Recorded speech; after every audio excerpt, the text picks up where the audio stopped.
ओम नमः शिवाय। संध्या की तपस्या, उसके द्वारा भगवान शिव की स्तुति तथा उससे संतुष्ट हुए शिव का उसे अभीष्ट वर दे मेधा तिथि के यज्ञ में भेजना।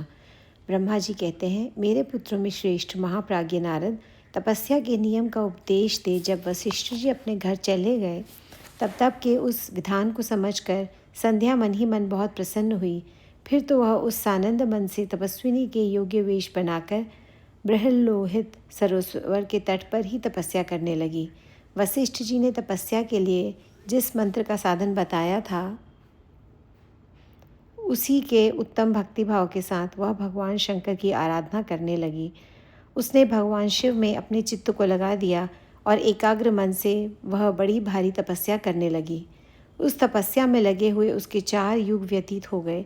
तब भगवान शिव उसकी तपस्या से संतुष्ट हो बड़े प्रसन्न हुए तथा बाहर, भीतर और आकाश में अपने स्वरूप का दर्शन कराकर जिस रूप का वह चिंतन करती थी, उसी रूप से उसकी आंखों के सामने प्रकट हो गए।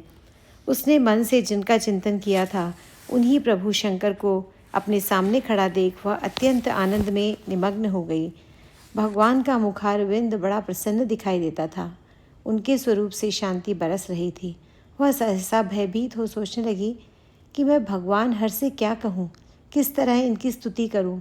इसी चिंता में पड़कर उसने अपने दोनों नेत्र बंद कर लिए। नेत्र बंद कर लेने पर भगवान शिव ने उसके हृदय में प्रवेश करके उसे दिव्य ज्ञान दिया, दिव्य वाणी और दिव्य दृष्टि प्रदान की। जब उसे दिव्य ज्ञान, दिव्य दृष्टि और दिव्य वाणी प्राप्त हो गई, तब वह कठिनाई से ज्ञात होने वाले जगदीश्वर शिव को प्रत्यक्ष देखकर उनकी स्तुति करने लगी। संध्या बोली, जो निराकार और परम ज्ञान गम्य हैं, जो न तो स्थूल हैं, न सूक्ष्म हैं, न उच्च ही हैं, तथा जिनके स्वरूप का योगी जन अपने हृदय के भीतर चिंतन करते हैं, उन्हीं लोक सृष्टा आप भगवान शिव को नमस्कार है। जिन्हें शर्व कहते हैं, जो शांत स्वरूप, निर्मल, निर्विकार और ज्ञानगम्य हैं, जो अपने ही प्रकाश में स्थित हो प्रकाशित होते हैं, जिनमें विकार का अत्यंत अभाव है और आकाश मार्ग की भांति निर्गुण निराकार बताए गए हैं, तथा जिनका रूप अज्ञान आनंदकार मार्ग से सर्वथा परे है, उन नित्य प्रसन्न आप भगवान शिव को मैं प्रणाम करती हूँ।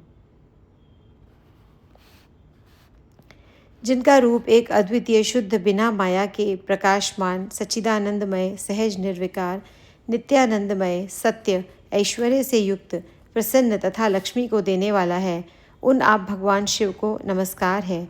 जिनके स्वरूप की ज्ञान रूप से ही उद्भावना की जा सकती है, जो इस जगत से सर्वथा भिन्न है एवं सत्व प्रधान, ध्यान के योग्य, आत्मस्वरूप, सारभूत, सबको पार लगाने वाला तथा पवित्र वस्त्रों में भी परम पवित्र है, उन आप महेश्वर को मेरा नमस्कार है।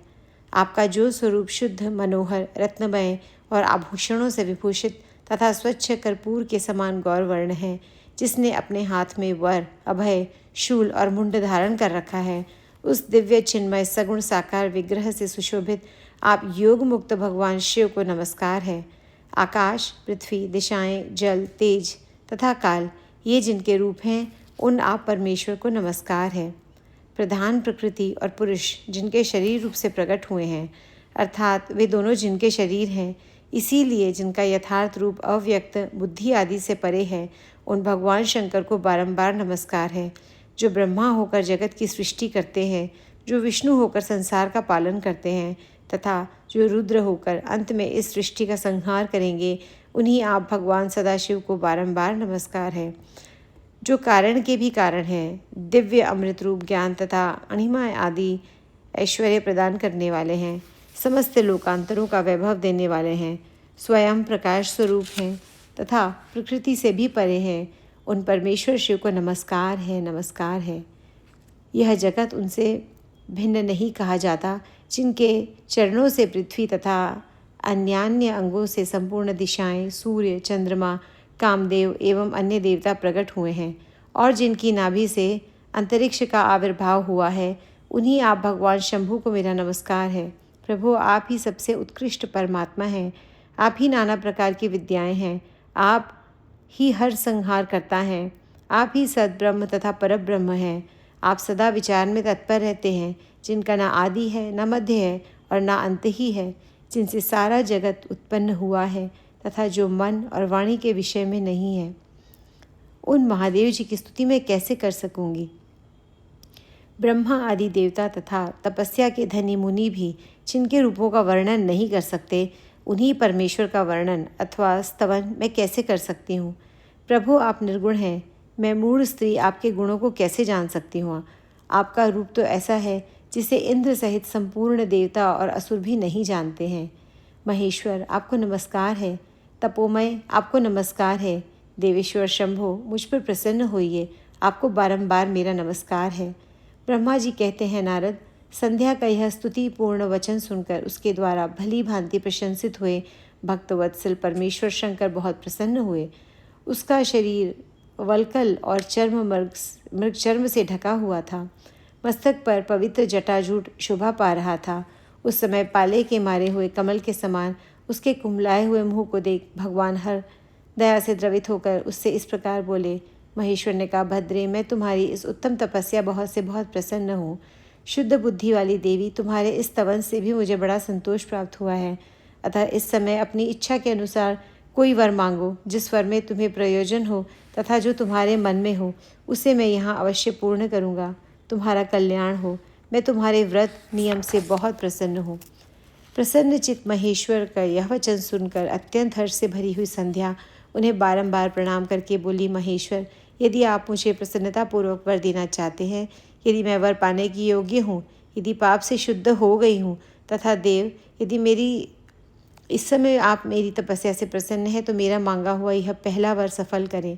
देवेश्वर, इस आकाश में पृथ्वी आदि किसी भी स्थान में जो प्राणी हैं, वे सबके सब जन्म लेते ही काम भाव से युक्त ना हो जाएं। नाथ, मेरी सकाम दृष्टि कहीं ना पड़े। जो मेरे पति हों, वे भी मेरे अत्यंत सुहृद हों। पति के अतिरिक्त जो भी पुरुष मुझे सकाम भाव से देखे, उसके पुरुषत्व का नाश हो जाए, वह तत्काल नपुंसक हो जाए। निष्पाप संध्या का यह वचन सुनकर प्रसन्न हुए भक्तवत्सल भगवान शंकर ने कहा, देवी संध्या सुनो। भद्रे, तुमने जो जो वर मांगा है वह सब तुम्हारी तपस्या से संतुष्ट होकर मैंने दे दिया। प्राणियों के जीवन में मुख्यतः 4 अवस्थाएं होती हैं। पहली शैशवावस्था, दूसरी कुमारावस्था, तीसरी यौवनावस्था और चौथी वृद्धावस्था। तीसरी अवस्था प्राप्त होने पर देहधारी जीव काम भाव से युक्त होंगे। कहीं कहीं दूसरी अवस्था के अंतिम भाग में ही प्राणी सकाम हो जाएंगे। तुम्हारी तपस्या के प्रभाव से मैंने जगत में सकाम भाव के उदय की यह मर्यादा स्थापित कर दी है, जिससे देहधारी जीव जन्म लेते ही कामासक्त ना हो जाएं। तुम भी इस लोक में वैसे दिव्य सती भाव को प्राप्त करो, जैसा तीनों लोकों में दूसरी किसी स्त्री के लिए संभव नहीं होगा। पाणी ग्रहण करने वाले पति के सिवा जो कोई भी पुरुष सकाम होकर तुम्हारी ओर देखेगा, वह तत्काल नपुंसक होकर दुर्बलता को प्राप्त हो जाएगा। तुम्हारे पति महान तपस्वी तथा दिव्य रूप से संपन्न एक महाभाग महर्षि होंगे, जो तुम्हारे साथ 7 कल्पों तक जीवित रहेंगे। तुमने मुझसे जो जो वर मांगे थे वे मैंने सब पूर्ण कर दिए। अब मैं तुमसे दूसरी बात कहूँगा, जो पूर्व जन्म से संबंध रखती है। तुमने पहले से ही यह प्रतिज्ञा कर रखी है कि मैं अग्नि में अपने शरीर को त्याग दूंगी। उस प्रतिज्ञा को सफल करने के लिए मैं तुम्हें एक उपाय बताता हूँ, उसे निस्संदेह करो। मुनिवर मेधातिथि का एक यह यज्ञ चल रहा है, जो 12 वर्षों तक चालू रहने वाला है। उसमें अग्नि पूर्णतया प्रज्वलित है। तुम बिना विलंब किए उसी अग्नि में अपने शरीर का उत्सर्ग कर दो। इसी पर्वत के उपत्यकाम में चंद्रभागा नदी के तट पर तापसाश्रम में मुनिवर मेधातिथि महायज्ञ का अनुष्ठान करते हैं। तुम स्वच्छंदतापूर्वक वहाँ जाओ। मुनि तुम्हें वहाँ नहीं देख सकेंगे। मेरी कृपा से तुम मुनि की अग्नि से प्रकट हुई पुत्री होगी। तुम्हारे मन में जिस किसी स्वामी को प्राप्त करने की इच्छा हो, उसे हृदय में धारण कर उसी का चिंतन करते हुए तुम अपने शरीर को उसी यज्ञ की अग्नि में होम दो। संध्या, जब तुम इस प्रकार पर्वत 4 युगों तक के लिए कठोर तपस्या कर रही थी, उन्हीं दिनों उस चतुर्युगी का सत्ययुग बीत जाने पर त्रेता के प्रथम भाग में प्रजापति दक्ष के बहुत सी कन्याएं हुईं। उन्होंने अपनी उन सुशीला कन्याओं का यथा योग्य वरों के साथ विवाह कर दिया। उनमें से 27 कन्याओं का विवाह उन्होंने चंद्रमा के साथ किया। चंद्रमा अन सब पत्नियों को छोड़कर केवलम रोहिणी से ही प्रेम करने लगे। इसके कारण क्रोध से भरे हुए दक्ष ने जब चंद्रमा को शाप दे दिया, तब समस्त देवता तुम्हारे पास आए, परंतु संध्या तुम्हारा मन तो मुझ में लगा हुआ था, अतः तुमने ब्रह्मा जी के साथ आए उन देवताओं पर दृष्टिपात ही नहीं किया। तब ब्रह्मा जी ने आकाश की ओर देखकर और चंद्रमा पुनः अपने स्वरूप को प्राप्त करे वह उद्देश्य मन में रखकर उन्हें शाप से छुड़ाने के लिए एक नदी की सृष्टि की, जो चंद्र या चंद्रभागा नदी के नाम से विख्यात हुई। चंद्रभागा के प्रादुर्भाव काल में ही महर्षि मेधातिथि वहाँ उपस्थित हुए। तपस्या के द्वारा उनकी समानता करने वाला ना तो कोई हुआ है ना होगा। उन महर्षि ने महान विधि विधान के साथ दीर्घ काल तक चलने वाले ज्योतिष्टोम नामक यज्ञ का आरंभ किया है। उसमें अग्निदेव पूर्ण रूप से प्रज्वलित हो रहे हैं। उसी आग में तुम अपने शरीर को डाल दो और परम पवित्र हो जाओ। ऐसा करने से इस समय तुम्हारी वह प्रतिज्ञा पूर्ण हो जाएगी।